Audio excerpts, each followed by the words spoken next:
अस्सलाम वालेकुम friends, welcome to my channel learn and grow. मैं हूं आपकी टीचर सुमेरा सैयद। आज की क्लास में हम conversion of binary numbers to the hexadecimal values discuss करेंगे और इस कन्वर्जन के लिए हम सक्सेसिव डिवीजन मेथड यूज़ करेंगे। इसको कहीं कुछ टेक्स्ट बुक्स में आप रिपीटेड डिवीजन मेथड के नाम से भी देखेंगे, so both are same. So let's start the conversion and in given question my value is 98।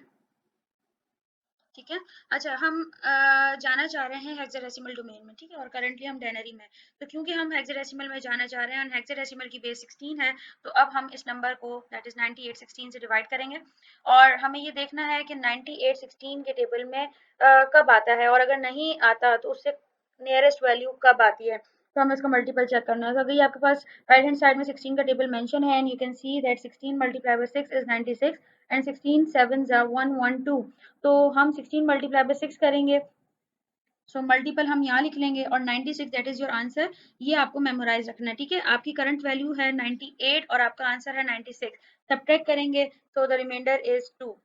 Now हम इसको फर्दर सॉल्व नहीं कर सकते, या फिर आप एक स्टेप और कर सकते हैं, जैसे कि 16 multiply by 0, your answer is 0। Memorize your answer is 0। So 6 was your value, so 6 minus 0, your answer is 6.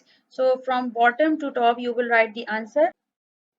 तो यहाँ पे आप लिखेंगे 98 बेस 10 मेंशन करें या ना करें, इट्स अप टू यू, ठीक है। Then equivalent to, this is the sign of equivalency, and 062 और 62 बोथ आर सेम, सो आप दोनों तरीके से लिख सकते हैं। 62 बेस 16 मेंशन करना जरूरी है, क्योंकि अगर आप बेस 16 मेंशन नहीं करेंगे तो 62 बिल्कुल एक जनरी नंबर लग रहा है। तो आप बेस मेंशन कर देंगे, उससे पता चल जाएगा okay now this value is converted into hexadecimal. So next example में मूव करते हैं। Now this is a 3 digit value. My value is 490 and dividing it by 16, ठीक है। अब 3 डिजिट्स हैं हमारे पास। पहले हम ये देख रहे थे कि 98 था तो हमने क्लोजेस्ट वैल्यू देख ली, but this is 3 digit value. तो जिन स्टूडेंट्स को डिवीजन में प्रॉब्लम है, पहले वो देख लें कि हम इस नंबर को पहले ब्रेक कर रहे हैं 2 डिजिट्स में। हमने सबसे पहले देखा कि 49 16 के टेबल में है, तो नहीं है। 16 मल्टीप्लाई बाय 3 इट्स 48, तो हम इसको ब्रेक कर लेंगे। 16 multiply by 3 48। Memorize your answer, that is 48। Current value आपकी 49 है। 49 माइनस 48, रिमाइंडर इज 1। अब रिमाइंडर आप यहाँ नहीं लिख रहे, बल्कि आप इस जीरो के साथ छोटा सा मेंशन कर दें रिमाइंडर। अब ये 1 और 0 सिंगल सिंगल वैल्यूज नहीं है, बल्कि एक कंप्लीट वैल्यू है, दैट इज 10। अब 16 के टेबल में 10 कब आता है? 16 के टेबल में स्मॉलेस्ट वैल्यू 16 है, तो आपने 16 मल्टीप्लाई बाय 0 किया, that will give you answer 0। So 10 minus 0 will give you 10, ठीक है। फर्दर इसको डिवाइड कर सकते हैं because 30 is greater than 16। Now 30, आप देखें 16 के टेबल में 32 is the greater value and smaller one is 16. So 16 multiplied by 1 is 16.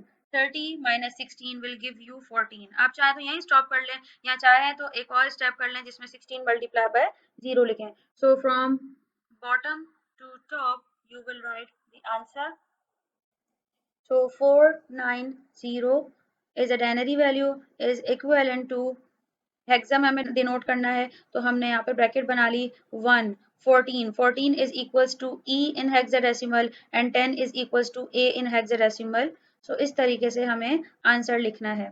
So I hope this video is going to be very helpful for you, and अगर आपको लगे कि कोई भी क्वेरी है, कोई चीज़ नहीं समझ में आ रही, you can just comment below and ask me question, and must share this video with your friends, colleagues, and must subscribe my channel. Take care. Allah Hafiz.